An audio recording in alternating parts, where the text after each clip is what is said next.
So crazy, but మీరు ఏం చేసినా మ్యాజిక్ అయితే క్రియేట్ చేస్తున్నారు. సూపర్గా, అది అలానే కంటిన్యూ అవ్వాలని మనస్ఫూర్తిగా కోరుకున్నాం. థ్యాంక్ యూ కార్తిక్ గారు. Thank you.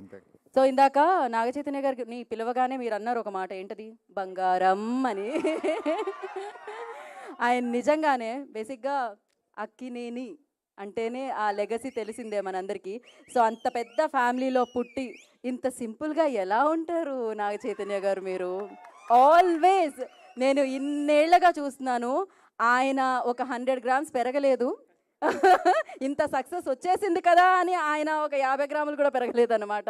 So he's always అంతే సింపుల్, అంతే గ్రౌండెడ్ అండ్ నిజంగానే బంగారం. ఇప్పుడు మీ అందరి బంగారం, మీరందరూ అభిమానించే బంగారం, యువ సామ్రాట్ అక్కినేని నాగచైతన్య గారు మాట్లాడతారు. అందరికీ నమస్కారం. ఇక్కడికి వచ్చిన మీడియా మిత్రులందరికీ, అలాగే మా అక్కినేని అభిమానులందరికీ అండ్ తెలుగు సినిమా ప్రేక్షకులకు అందరికీ నమస్కారం.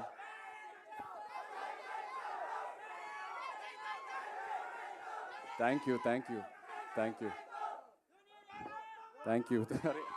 మరి అంత పెద్ద మాట వద్దు. Thank you. ఇవాళ ఎంతో ఆనందంగా ఉంది నాకు. వృషకర్మ గ్లిమ్స్ లాంచ్ చేసాము. ఈ మూమెంట్ కోసం నేను ఎప్పటి నుంచో ఎదురు చూస్తూ ఉన్నాను. ఎందుకంటే కార్తిక్ అన్నట్టు ఇది నా కెరియర్లో 100% ఇది నా బెస్ట్ సినిమా అవబోతుంది. ఇది ఇప్పుడే కాదు, నేను స్క్రిప్ట్ విన్నప్పుడే నాకు అనిపించింది. నాకు ఒక యాక్టర్గా ఒక కోరిక అలా ఉండిపోయింది. ఒక లార్జ్ స్కేల్ స్పెక్టికల్ ఫిల్మ్, ఒక మిథికల్ లేయర్ ఉన్న సినిమా, ఎంతో విఎఫ్ఎక్స్తో ఉన్న సినిమా, ఇలాంటి ఒక జానర్లో నేను ఒక సినిమా చేయాలని. And Vrushakarma was my answer for that. Thank you so much Karthik. నేను తండేల్ రిలీజ్ అయ్యే ముందే నాకు తెలిసింది ఇలా వృషకర్మ అనే సినిమా కార్తిక్ రాస్తున్నాడని. నేను బాపీనెల్లి రిక్వెస్ట్ చేశాను, కార్తిక్ని కూడా 2-3 సార్లు కలిశాను. ఏదైనా ఆపర్చునిటీ ఉంటే I want to do this movie అని. They said they will come back to me, and కొన్ని రోజుల తర్వాత they came back to me. Thank you so much for that. Thank you for believing in me. నాకు ఈ కార్తిక్ ఈ script చెప్పాక ఎన్నో డౌట్లు ఉన్నాయి. ఎందుకంటే స్క్రిప్ట్ వినిన తర్వాత ఐ వాజ్ మైండ్ బ్లోన్. ఇది నెక్స్ట్ లెవెల్ ఉంటుంది. One of the most thorough film makers Karthik అని నేను కాన్ఫిడెంట్గా చెప్పచ్చు. సో స్క్రిప్ట్ చదివాక నాకు ఎన్నో క్వశ్చన్ మార్క్. ఇది ఎలా అచీవ్ చేస్తాం Karthik? This is such a larger than life film. ఎంతో డిమాండ్ అవుతుంది ఈ సినిమాకి, ఎలా అచీవ్ చేస్తాం అనేది. అండ్ ప్రతి షెడ్యూల్ ముందు ఇక్కడ ఉన్న టీం నాకు ఆ ఆన్సర్స్ ఇస్తూ వెళ్తూ ఉన్నారు. ఎక్కడ కాంప్రమైజ్ అవ్వకుండా. మామూలుగా కొన్నిసార్లు ఇది అవ్వదు, మనం చేయలేము, వేరే ఏదైనా రూట్ ఆలోచిస్తూ వెళ్తాము. బట్ ఈ టీం ఎక్కడ కాంప్రమైజ్ అవ్వలేదు. కార్తిక్కి ఏదైతే కావాలనుకున్నాడో అది 100% అచీవ్ చేసుకుంటూ వెళ్ళాము ప్రతి షెడ్యూల్లో. So thank you so much to this entire team standing here. అందరి గురించి నేను చాలా మాట్లాడాలి. ఇది ఓన్లీ గ్లిమ్స్ లాంచే. So just want to say thank you right now. But వచ్చే ఫంక్షన్స్లో చాలా మాట్లాడతాను అందరి గురించి. కార్తిక్ గురించి నేను లైఫ్ లాంగ్ మాట్లాడుతూనే ఉంటాను. నాకు అంత ఇచ్చాడు.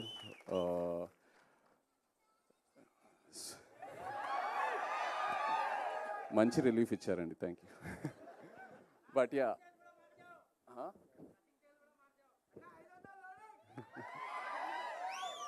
మీరు ఎన్ని ఎక్స్పెక్టేషన్లు అయినా పెట్టుకోండి, తప్పకుండా మీరు సాటిస్ఫై అవుతారు. లాస్ట్ హాఫ్ అన్ అవర్ ఈ సినిమాలో క్లైమాక్స్ ఏదైతే డిజైన్ చేశారో, కంప్లీట్ ఇండియన్ ఫిల్మ్ ఆడియన్స్కి ఇది ఒక బెంచ్ మార్క్ క్లైమాక్స్ అవబోతుంది. I promise you that. And actors ఇక్కడ స్పర్శ్కి వెల్కమ్ టు తెలుగు సినిమా. నిజంగా స్పర్శ్ ఇలా తన్ని చూస్తే చాలా అన్అజ్యూమింగ్ ఉంటాడు. But once you see his character on screen, he's given it the best. Thank you so much Sparsh.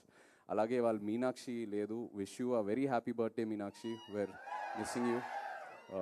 Jayaram గారు, సత్య, ఇలా ఎంతోమంది యాక్టర్స్ ఉన్నారు మన సినిమాలో. Thank you all so much. And every one else here. Rajiv, thank you for the amazing VFX. రోజు అడిగేవాడిని, రాజీవ్ ఎలా తీసుకొస్తావు అని. ఇవాళ ఒక చిన్న శాంపులే చూపించాడు. ఫైనల్ మూవీలో ఇది జస్ట్ ఒక 10%, ఏదైతే సినిమాలో ఉంది ఇది జస్ట్ ఒక 10%.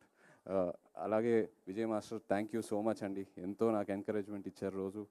And Ajaneesh ji, thank you so much. And Nagendra గారు నాతో we have a very lovely journey, ఎంతో డిస్కస్ చేసుకుంటూ వెళ్తాము. నాగేంద్ర గారు నా క్యారెక్టర్ గురించి కూడా ఎంతో ఎంకరేజ్మెంట్ ఇస్తారు, ఈ సినిమాయే కాదు తండేల్లో కూడా. థ్యాంక్ యూ అండి. Looking forward to doing many more films with.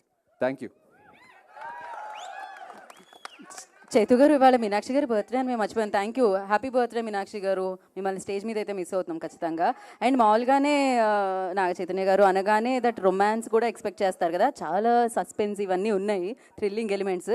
ఆ రొమాన్స్ కూడా ఎక్స్పెక్ట్ చేయొచ్చా మేము దీంట్లో? కార్తిక్ ఆయనకి రొమాన్స్ ఉంది, ఆయనకి రొమాన్స్ అంటేనే ఎందుకండి మీకు రొమాన్స్కి ఇంత వద్దులేండి. కాదు, ఇందాక మీరు ఆయన పిలిచినప్పుడు నచ్చవలే నచ్చవలే అని పాట పాడారు, అది లవ్ సాంగ్, అందులో రొమాన్స్ ఉంది. ఈ కథ డిమాండ్ చేయలేదు, అదే చాలా దూరంగా బట్ ఉంటుంది. ఈ కథలో చాలా ఎమోషన్స్ అండ్ ఫ్యామిలీ డ్రామా అయితే ఉంది ఖచ్చితంగా. సో డిఫరెంట్గా చూడబోతున్నాం అనమాట మేము చైతు గారిని. Yes. Thank you so much. And నా క్వశ్చన్సే కాదు, మీడియా క్వశ్చన్స్ కూడా ఉన్నాయి. సో మర్చిపోయాను, happy birthday to Meenakshi. And ఇక్కడికి రాని మా అదర్ హెచ్ఓడీస్ కూడా ఉన్నారు, లైక్ నవీన్, ఎడిటర్ నవీన్. సుకుమార్ సార్కి బ్యాక్ పెయిన్ ఉండడం వల్ల సరిగ్గా రాలేకపోయారు. సో ఆయన తర్వాత రఘుల్ డిఓపి, తను రాలేకపోయాడు. సో అందరికీ thank you so much. Thank you. Yeah, దానికోసం మరొక కార్యక్రమం చేయబడుతుంది. ప్రొడ్యూసర్కి ఇస్తున్నా ఒక నిమిషం. సినిమా చాలా బాగా వచ్చిన తర్వాత పెట్టుకుందాం.